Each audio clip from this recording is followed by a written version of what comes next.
Morning students.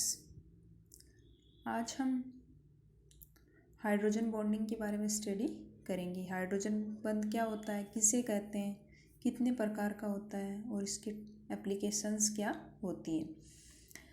तो first of all अपन देखते हैं कि इंट्रोडक्शन हाइड्रोजन बॉन्ड का। तो उसमें क्या था कि 1920 के अंदर लेटिमर और रॉडबर्स्ट नामक वैज्ञानिकों ने हाइड्रोजन बॉन्ड का आइडिया इंट्रोड्यूस किया। उन्होंने बताया कि कुछ सब्सटेंस है जैसे water molecule, hydrogen fluoride, ammonia and formic acid, ये लिक्विड फॉर्म में भी क्या होते हैं, एसोसिएट होते हैं या संगुणित अवस्था में पाए जाते हैं। तो इनकी संगुणित अवस्था को एक्सप्लेन करने के लिए लेटिमर और रॉडबर्स्ट नामक वैज्ञानिकों ने 1920 में हाइड्रोजन बॉन्ड के बारे में बताया। तो हाइड्रोजन बॉन्ड होता क्या है, तो इसमें जब अपन इसकी डेफिनेशन देखते हैं तो हाइड्रोजन बॉन्ड क्या होता है कि हम किसी भी ऐसे सहसंयोजी बंध की कल्पना करें जिसमें क्या होता है कि एक तो अत्यंत इलेक्ट्रोनेगेटिव एटम जिस पर कम से कम एक अतिरिक्त इलेक्ट्रॉन पेयर उपस्थित हो, जैसे ऑक्सीजन, फ्लोरीन, क्लोरीन, नाइट्रोजन आदि अगर हाइड्रोजन से बंधित है तो वह विद्युत ऋणी परमाणु क्या होता है, बंधित अवस्था में भी अपने निकटवर्ती किसी अन्य आणविक संरचना के धनावेशित हाइड्रोजन परमाणु को अपनी ओर आकर्षित करने की प्रवृत्ति रखता है। तो इस प्रकार का विद्युत आवेशित आकर्षण या द्विध्रुव आकर्षण एक आंशिक बंध का रूप ले लेता है, जिसे अपन क्या कहते हैं, हाइड्रोजन बॉन्ड कहते हैं। तो डेफिनेशन में जब अपन देखते हैं तो ये क्या है, एक इलेक्ट्रोस्टैटिक अट्रैक्टिव फोर्स है जो क्या होता है कि covalent bonded hydrogen atom of one molecule and an electronegative atom, जैसे अपन इलेक्ट्रोनेगेटिव एटम फ्लोरीन हो गया, ऑक्सीजन हो गया, नाइट्रोजन ऑफ अदर मॉलिक्यूल। यानी कि कहने का मतलब है कि जो हाइड्रोजन बॉन्ड जो है वह क्या होता है कि किसी एक मॉलिक्यूल में उसके कोवेलेंट बॉन्ड से बंधित हाइड्रोजन एटम अगर किसी दूसरे मॉलिक्यूल जिसके अंदर इलेक्ट्रोनेगेटिव एटम उपस्थित हो, उन दोनों के बीच में जो एक प्रकार का क्या है, इलेक्ट्रो अट्रैक्टिव फोर्स है या एक प्रकार का आकर्षण है, या फिर इसको अपन क्या कहते हैं, विद्युत आवेशित आकर्षण है जो एक आंशिक बंध का रूप ले लेता है, जिसे अपन क्या कहते हैं, हाइड्रोजन बॉन्ड कहते हैं। नेक्स्ट है कि हाइड्रोजन बॉन्ड को अपन यूजुअली क्या है, रिप्रेजेंटेड किया जाता है किसके द्वारा, डॉटेड लाइंस के द्वारा दर्शाया जाता है। और कोवेलेंट बॉन्ड जो होता है वह सॉलिड लाइन के द्वारा दर्शाया जाता है। जैसे अपन ने हाइड्रोजन फ्लोराइड लिया, हाइड्रोजन फ्लोराइड में क्या है कि HF है, HF में इधर फ्लोरीन से ये क्या है, एक सॉलिड लाइन के द्वारा जुड़ा हुआ है, यानी कि कोवेलेंट बॉन्ड के द्वारा जुड़ा हुआ है हाइड्रोजन। ये क्या करेगा, इसी के दूसरे मॉलिक्यूल यानी हाइड्रोजन फ्लोराइड से या फिर किसी अन्य मॉलिक्यूल से जिसका इलेक्ट्रोनेगेटिव एटम है उनके बीच में इलेक्ट्रो अट्रैक्टिव फोर्स उत्पन्न हो जाता है या इलेक्ट्रोस्टैटिक अट्रैक्टिव फोर्स उत्पन्न होता है, जिसको अपन क्या कहते हैं, हाइड्रोजन बॉन्ड कहते हैं। और ये जो हाइड्रोजन बॉन्ड है वह डॉटेड लाइन के द्वारा दर्शाया जाता है। तो कहने का मतलब है कि जो हाइड्रोजन बॉन्ड है वह डॉटेड लाइन के द्वारा दर्शाया जाता है। इसमें ये जो हाइड्रोजन होता है वह एक एटम से कोवेलेंट बॉन्ड के द्वारा और दूसरे से डॉटेड लाइन के द्वारा या फिर इलेक्ट्रोस्टैटिक अट्रैक्टिव फोर्स के द्वारा जुड़ा रहता है। नेक्स्ट है कि जो हाइड्रोजन बॉन्ड जो है वह क्या होता है, वीकर होता है as compared to covalent bond. क्योंकि कोवेलेंट बॉन्ड होता है वह सॉलिड लाइन के द्वारा दर्शाया जाता है, तो कोवेलेंट बॉन्ड जो होता है स्ट्रॉन्ग होता है और हाइड्रोजन बॉन्ड जो होता है वह क्या होता है, वीकर बॉन्ड होता है या कमज़ोर होता है। नेक्स्ट है जो हाइड्रोजन बॉन्ड की जो एनर्जी होती है वह 2 से 10 किलो कैलोरी पर मोल होती है, जबकि कोवेलेंट बॉन्ड की जो एनर्जी होती है वह 50 से 100 किलो कैलोरी पर मोल होती है। लेकिन जब इस हाइड्रोजन बॉन्ड की अपन तुलना वांडरवाल फोर्सेस से करते हैं तो यह वांडरवाल फोर्सेस से क्या होता है, स्ट्रॉन्ग होता है या फिर ग्रेटर होता है, क्योंकि वांडरवाल अट्रैक्शन जो होते हैं उनकी जो एनर्जी होती है वह लेस देन 1 किलो कैलोरी पर मोल के बराबर होती है। तो जब इन सभी बॉन्ड्स की अपन एनर्जी का कंपैरिजन करते हैं, स्ट्रॉन्ग यानी ऑर्डर में व्यवस्थित करते हैं, तो सबसे स्ट्रॉन्ग होता है कोवेलेंट बॉन्ड, फिर हाइड्रोजन बॉन्ड, और फिर सबसे वीक कौन से होते हैं, वांडरवाल अट्रैक्शन कहलाते हैं। नेक्स्ट है कि हाइड्रोजन बॉन्ड के लिए क्या क्या कंडीशंस की आवश्यकता होती है। फर्स्ट होता है कि hydrogen atom should be linked to a highly electronegative atom such as fluorine, oxygen और नाइट्रोजन। यानी कहने का मतलब है, फर्स्ट कंडीशन है हाइड्रोजन बॉन्ड के लिए कि जो हाइड्रोजन एटम होता है वह मोर हाईली इलेक्ट्रोनेगेटिव एटम के साथ, जैसे फ्लोरीन, ऑक्सीजन, इनके साथ जुड़ा होना चाहिए या फिर इनके साथ लिंक होना चाहिए। नेक्स्ट है कि जो इलेक्ट्रोनेगेटिव एटम की जो साइज होनी चाहिए वह स्मॉल साइज का होना चाहिए। इलेक्ट्रोनेगेटिव कैसा होना चाहिए, छोटी साइज का होना चाहिए। तो ये दो मस्ट कंडीशंस है, एक तो हाईली इलेक्ट्रोनेगेटिव एटम के साथ जुड़ा होना चाहिए हाइड्रोजन, दूसरा कि उसमें वह जो जिसके साथ जुड़ा हुआ होता है, जो इलेक्ट्रोनेगेटिव एटम होता है, उसकी साइज कैसी होनी चाहिए, स्मॉल साइज का होना चाहिए। फॉर एग्जाम्पल जैसे अपन देखते हैं hydrogen fluoride, water molecule, methanol और अमोनिया, ये सब, इन सब के अंदर क्या उपस्थित होता है, हाइड्रोजन बॉन्ड उपस्थित होता है, जिसकी वजह से ये एसोसिएशन फॉर्म में उपस्थित होते हैं या संगुणित अवस्था में उपस्थित रहते हैं। नेक्स्ट अपन देखते हैं कि हाइड्रोजन बॉन्ड के टाइप्स, हाइड्रोजन बॉन्ड कितने प्रकार के होते हैं। तो जो हाइड्रोजन बॉन्ड होते हैं वह दो प्रकार के होते हैं, एक होता है इंटरमोलिकुलर हाइड्रोजन बॉन्डिंग और दूसरा होती है intramolecular hydrogen bonding. Intermolecular hydrogen bonding यानी अंतर आणविक हाइड्रोजन बंध, यानी कि दो अलग अलग अणुओं के बीच में हाइड्रोजन बॉन्ड उपस्थित होता है तो उसको अपन कहते हैं इंटरमोलिकुलर हाइड्रोजन बॉन्डिंग। और इंट्रामोलिकुलर का मतलब है, नाम से स्पष्ट है, अंतः अणुक हाइड्रोजन बॉन्डिंग। तो फर्स्ट अपन लेते हैं intermolecular hydrogen bonding. Intermolecular hydrogen bonding में क्या होता है कि ये इस प्रकार की जो बॉन्डिंग होती है वह दो या दो से अधिक सेम या डिफरेंट मॉलिक्यूल्स जब कंबाइन करते हैं तो वह डाइमर और पॉलीमर के रूप में व्यवस्थित होते हैं, या फिर अपन यूँ कह सकते हैं कि वो डाइमर या पॉलीमर के रूप में अपने को एसोसिएशन कहलाता है, यानी कि संगुणित अवस्था में होते हैं। या फिर अपन यूँ कह सकते हैं कि जब हाइड्रोजन बंध दो या दो से अधिक समान अथवा भिन्न भिन्न अणुओं के मध्य बनता है तो वह अंतर आणविक हाइड्रोजन बॉन्ड कहलाता है। जैसे अपन एग्जाम्पल ले सकते हैं इसके, जल हो गया, अमोनिया हो गया, या फिर हाइड्रोजन फ्लोराइड हो गया, या मेथेनॉल हो गया, ये सारे के सारे इंटरमोलिकुलर हाइड्रोजन बॉन्ड के एग्जाम्पल्स हैं। तो फर्स्ट अपन लेते हैं, जैसे इंटरमोलिकुलर में अपन ने अमोनिया लिया, तो अमोनिया में क्या है, नाइट्रोजन के साथ 3 हाइड्रोजन एटम उपस्थित होते हैं। तो ये हाइड्रोजन एटम, नाइट्रोजन क्या है, मोर इलेक्ट्रोनेगेटिव एटम है, हाइड्रोजन इसके साथ कोवेलेंट बॉन्ड से जुड़ा है। जब दूसरे अमोनिया अणु के संपर्क में आएंगे तो यहाँ से हाइड्रोजन क्या करेगा, उस दूसरे नाइट्रोजन के जो मोर इलेक्ट्रोनेगेटिव है उनके बीच में किसी प्रकार का इलेक्ट्रो अट्रैक्टिव फोर्स लगता है, जिसको अपन क्या कहते हैं, हाइड्रोजन बॉन्ड कहते हैं। जिससे ये क्या होता है कि ये आपस में जुड़ जाते हैं, एक डॉटेड लाइन के द्वारा आपस में संगुणित हो जाते हैं। तो अमोनिया के अंदर में भी क्या पाया जाता है, हाइड्रोजन बॉन्ड उपस्थित होता है जो इंटरमोलिकुलर हाइड्रोजन बॉन्ड कहलाता है। इसी प्रकार अन्य एग्जाम्पल है इंटरमोलिकुलर हाइड्रोजन बॉन्डिंग के, यानी कि एसिड में, जब एसिड लेते हैं अपन तो एसिड में क्या होता है, OH से जुड़ा रहता है, यानी RCOOH। तो OH समूह ऑक्सीजन मोर इलेक्ट्रोनेगेटिव, तो उसके साथ कोवेलेंट बॉन्ड से जब दूसरा एसिड उसके संपर्क में आता है, एसिड का मॉलिक्यूल, तो वह उसके साथ हाइड्रोजन बॉन्ड के द्वारा डाइमर फॉर्म में उपस्थित रहता है, यानी ये इसकी डाइमेरिक फॉर्म कहलाती है। इसी प्रकार पैरानाइट्रोफिनोल है, ये भी क्या होता है, हाइड्रोजन बॉन्ड के द्वारा आपस में जुड़ जाते हैं। इसी प्रकार हाइड्रोजन फ्लोराइड है, तो हाइड्रोजन फ्लोराइड भी क्या बनाता है, हाइड्रोजन बॉन्ड उपस्थित रहता है। तो ये संगुणित अवस्था में पाए जाते हैं।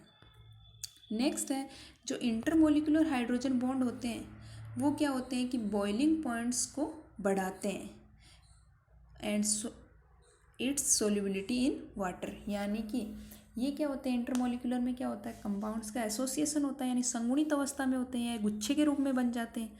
तो उससे क्या होती है कि उसकी बॉइलिंग पॉइंट क्या हो जाता है, बढ़ता है, और बॉइलिंग पॉइंट बढ़ता है साथ ही साथ ये जल में सोल्यूबल भी होते हैं, क्योंकि जल के मॉलिक्यूल के साथ भी ये क्या बना लेते हैं, हाइड्रोजन बॉन्ड बना करके उसके साथ आसानी से घुलित अवस्था में या फिर विलय हो जाते हैं। तो कहने का मतलब है अंतर आणविक हाइड्रोजन बंध युक्त यौगिकों की जल में विलयता सामान्यतः क्या होती है, अधिक होती है, क्योंकि ये यौगिक क्या होते हैं, जल के अणुओं के साथ हाइड्रोजन बंध बनाने की क्षमता रखते हैं। नेक्स्ट है intramolecular hydrogen bond. Second type है हाइड्रोजन बॉन्ड का इंट्रामोलिकुलर हाइड्रोजन बॉन्ड, जिसको अपन क्या कहते हैं, अंतः आणविक हाइड्रोजन बॉन्ड। अंतः आणविक नाम का ही स्पष्ट है, यानी कि सेम मॉलिक्यूल के दो एटम्स के बीच में अगर हाइड्रोजन बॉन्ड उपस्थित है तो उसको अपन क्या कहते हैं, इंट्रामोलिकुलर हाइड्रोजन बॉन्ड कहते हैं। या फिर यदि हाइड्रोजन बॉन्ड एक ही आणविक संरचना में दो परमाणुओं के द्वारा बने तो उसे अपन अंतः आणविक हाइड्रोजन बंध कहलाता है। और इससे क्या होता है कि जो अंतः आणविक बंध बनता है, और इस फिनोमिना को अपन क्या कहते हैं, किलेशन कहते हैं या किलेटीकरण कहते हैं, क्योंकि इसमें क्या होता है, रिंग का फॉर्मेशन होता है, यानी साइक्लिक कंपाउंड का निर्माण होता है। यानी कि इस टाइप की जो हाइड्रोजन बॉन्डिंग होती है उसमें क्या होता है कि साइक्लाइजेशन होता है, जिससे 5 या 6 मेंबर्ड रिंग का निर्माण होता है। तो ये अपना इंट्रामोलिकुलर हाइड्रोजन बॉन्ड है। जब एग्जाम्पल अपन देखते हैं, जैसे अपन ने लिख लिया ऑर्थोनाइट्रोफिनोल है, तो ऑर्थोनाइट्रोफिनोल में क्या होगा कि उसकी OH समूह है, एक ऑर्थो पोजीशन पे NO2 समूह होगा, तो OH समूह ऑक्सीजन और हाइड्रोजन के बीच में तो कोवेलेंट बॉन्ड होगा, लेकिन ये जब NO2 समूह के ऑक्सीजन जो मोर इलेक्ट्रोनेगेटिव है उनके बीच में इलेक्ट्रोस्टैटिक अट्रैक्टिव फोर्स लगता है, जिससे ये हाइड्रोजन बॉन्ड का फॉर्मेशन करता है। तो इस प्रकार ऑर्थोनाइट्रोफिनोल यानी एक ही मॉलिक्यूल में, यानी कि एक ही आणविक संरचना में दो परमाणुओं के बीच में हाइड्रोजन बॉन्ड का निर्माण होता है। इसी प्रकार सेलिसल्डिहाइड है, तो सेलिसल्डिहाइड में क्या होता है कि इसमें भी क्या है कि CHO समूह है, उसकी ऑर्थो पोजीशन पे OH समूह है, तो यहाँ पर भी दो ऑक्सीजन परमाणुओं के बीच में एक से कोवेलेंट बॉन्ड और दूसरे से हाइड्रोजन बॉन्ड का फॉर्मेशन होता है। यह भी एक ही मॉलिक्यूल के बीच में, यानी कि एक ही आणविक संरचना के दो परमाणुओं के बीच में बनता है। नेक्स्ट है इसी प्रकार जैसे अपन लेते हैं geometry allowed as intramolecular hydrogen bond, तो इसमें भी क्या होता है, हाइड्रोजन बॉन्ड का फॉर्मेशन होता है। तो ये सारे के सारे इंट्रामोलिकुलर हाइड्रोजन बॉन्ड के एग्जांपल्स हैं। नेक्स्ट है कि इस प्रकार की जो हाइड्रोजन बॉन्डिंग होती है वह क्या होती है, बॉइलिंग पॉइंट को डिक्रीज करती है, क्योंकि क्या होता है कि इसमें एक ही के अंदर बनते हैं इसमें, तो इससे बॉइलिंग पॉइंट में क्या आती है, कमी आती है, यानी कि किसी प्रकार का कोई संगुणन नहीं होता है। नेक्स्ट है कि यह भी क्या होते हैं, वाटर के अंदर क्या होते हैं, सोल्यूबल होते हैं। और इनमें क्या होता है कि जो इंट्रामोलिकुलर जो हाइड्रोजन बॉन्डिंग के दौरान क्या होता है कि एसिडिटी में वृद्धि होती है, क्योंकि ये क्या होते हैं कि उसको स्टेबलाइज करने के कैपेबल होते हैं। तो जैसे अपन ने ले लिया ऑर्थो हाइड्रोक्सी बेंजोइक एसिड और पैरा हाइड्रोक्सी बेंजोइक एसिड। जब अपन की के वैल्यू देखते हैं तो इसमें क्या ऑर्थो में क्या होगा, आसानी से H+ साइन दे देगा ये, तो यहाँ से इसकी क्या होगी, एसिडिटी ज़्यादा, क्योंकि इंट्रामोलिकुलर हाइड्रोजन बॉन्ड उपस्थित होता है। ऑर्थो हाइड्रोक्सी बेंजोइक एसिड में क्या होता है, इंट्रामोलिकुलर हाइड्रोजन बॉन्ड उपस्थित होता है, जबकि पैरा हाइड्रोक्सी बेंजोइक एसिड के अंदर इंटरमोलिकुलर हाइड्रोजन बॉन्ड उपस्थित होता है। तो इसकी वजह से इसमें क्या होता है कि यह जो होता है वह लार्ज एसिडिटी दर्शाता है, या फिर इसकी एसिडिटी ज़्यादा होती है। तो इसमें क्या है कि हाइड्रोजन बंध की उपस्थिति अम्ल के वियोजन और प्रबलता को भी प्रभावित करती है। जैसे बेंजोइक एसिड की तुलना में ऑर्थो हाइड्रोक्सी बेंजोइक अम्ल का जल में वियोजन अधिक होता है, इसी कारण क्या होता है कि जो ये क्या होता है, ज़्यादा एसिडिक होता है, या फिर इसकी प्रबलता ज़्यादा होती है। नेक्स्ट अपन लेते हैं कि जो इंट्रामोलिकुलर हाइड्रोजन बॉन्डिंग होती है वह वीकर होती है देन इंटरमोलिकुलर हाइड्रोजन बॉन्ड, यानी कि अंतर अणु जो हाइड्रोजन बॉन्डिंग है वह अंतर अणु हाइड्रोजन बॉन्ड की अपेक्षा कमज़ोर होती है। नेक्स्ट है एप्लीकेशंस ऑफ हाइड्रोजन बॉन्डिंग, यानी कि हाइड्रोजन बॉन्डिंग के अनुप्रयोग। फर्स्ट अपन लेते हैं मेल्टिंग पॉइंट और बॉइलिंग पॉइंट। तो समान अणुभार वाले यौगिकों के गलनांक और क्वथनांक क्या होते हैं? समान होते हैं। उनमें एक निश्चित क्रमबद्धता होती है कि जिन यौगिकों में अंतर आणविक हाइड्रोजन बंध उपस्थित होते हैं वे सामान्य की अपेक्षा उच्च क्वथनांक दर्शाते हैं, यानी उनका बॉइलिंग पॉइंट क्या होता है? उच्च होता है। और हाइड्रोजन बंधों की उपस्थिति के कारण ही क्या होता है? यौगिकों में संगुणन होता है, और संगुणन के कारण आणविक संरचना में बंधों के विखंडन के लिए अधिक ऊर्जा की आवश्यकता होती है, जो उच्च गलनांक और उच्च क्वथनांक का कारण है। यानी कि हाइड्रोजन इंटरमोलिकुलर हाइड्रोजन बॉन्ड होता है, उनमें क्या होता है? एसोसिएशन होता है, जिससे क्या होता है कि मॉलिक्यूल का मेल्टिंग पॉइंट और बॉइलिंग पॉइंट दोनों ही क्या होते हैं? इंक्रीज होते हैं, क्योंकि उसमें अणुओं के संगुणन होने से उसके बंधों को तोड़ने के लिए अधिक ऊर्जा की आवश्यकता होती है। तो अधिक ऊर्जा की आवश्यकता होती है, जिसकी वजह से उसका गलनांक और क्वथनांक क्या होता है? उच्च होता है। जबकि इंट्रामोलिकुलर हाइड्रोजन बॉन्डिंग में क्या होता है कि अणुओं का किसी प्रकार का एसोसिएशन नहीं होता, वह एक ही आणविक संरचना के अंदर दो परमाणुओं के बीच में बनता है। तो उससे क्या होता है? उसका मेल्टिंग पॉइंट और बॉइलिंग पॉइंट क्या होता है? डिक्रीज होता है। जैसे एग्जाम्पल अपन ने H2O H2S है, तो H2O में हाइड्रोजन बॉन्ड उपस्थित होता है, जिसकी वजह से इसमें क्या होता है? इसका मेल्टिंग पॉइंट बॉइलिंग पॉइंट ज़्यादा होता है। इसी प्रकार NH3PH3 है, एल्कोहल एल्डिहाइड है, तो एल्कोहल में हाइड्रोजन बॉन्डिंग की उपस्थिति से इसका जो मेल्टिंग और बॉइलिंग पॉइंट होता है वह ज़्यादा होता है, और एल्डिहाइड का कम होता है। नेक्स्ट है सोल्युबिलिटी या विलेयता ऑफ वाटर, यानी कि वाटर में कितना सोल्यूबल होता है। तो जो कंपाउंड क्या होते हैं, जो कि अंतर आणविक हाइड्रोजन बंध युक्त यौगिक होते हैं, उन यौगिकों की जल में विलेयता क्या होती है? सामान्यतः ज़्यादा होती है, क्योंकि ये यौगिक जल के अणुओं से भी हाइड्रोजन बंध बनाने की क्षमता रखते हैं। और OH समूह वाले यौगिकों की जल में विलेयता का यही कारण है। तो एल्कोहल क्या है? जल में आसानी से विलेय है। तो एल्कोहल में कार्बन परमाणुओं की संख्या में वृद्धि के साथ साथ इसकी जल में विलेयता कम होती जाती है, और एल्कोहल में कार्बन परमाणु की संख्या 7 से अधिक होने पर क्या होती है? जल में विलेयता नगण्य हो जाती है।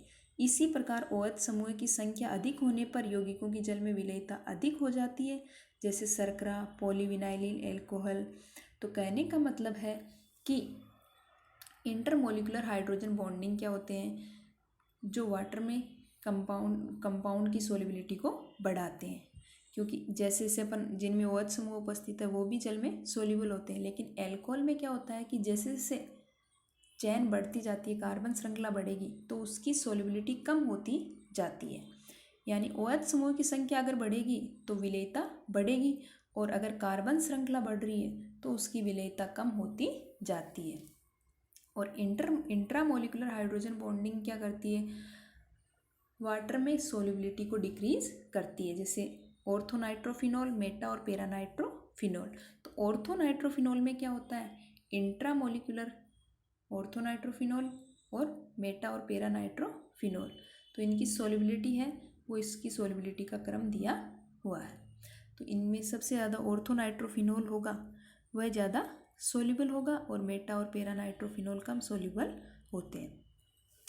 तो इसमें क्या है कि जब अपन देखते हैं कि ऑर्थोनाइट्रोफिनॉल में उपस्थित OH समूह क्या होता है? अंतर आणविक इंट्रामोलिकुलर हाइड्रोजन बंध के कारण जल के साथ हाइड्रोजन बंध बनाने के लिए उपलब्ध नहीं होता। इस कारण यह जल में आंशिक विलेय होता है, और इसका क्वथनांक भी कम होता है। जबकि पैरानाइट्रोफिनॉल में जल के साथ अंतर आणविक हाइड्रोजन बंध के कारण जल में विलेयता और क्वथनांक अधिक होते हैं। तो जो सोल्युबिलिटी ऑफ ऑर्थोनाइट्रोफिनॉल होगी वह क्या होती है? कम होती है, और पैरानाइट्रोफिनॉल की ज़्यादा, पैरा और मेटानाइट्रोफिनॉल की ज़्यादा होती है।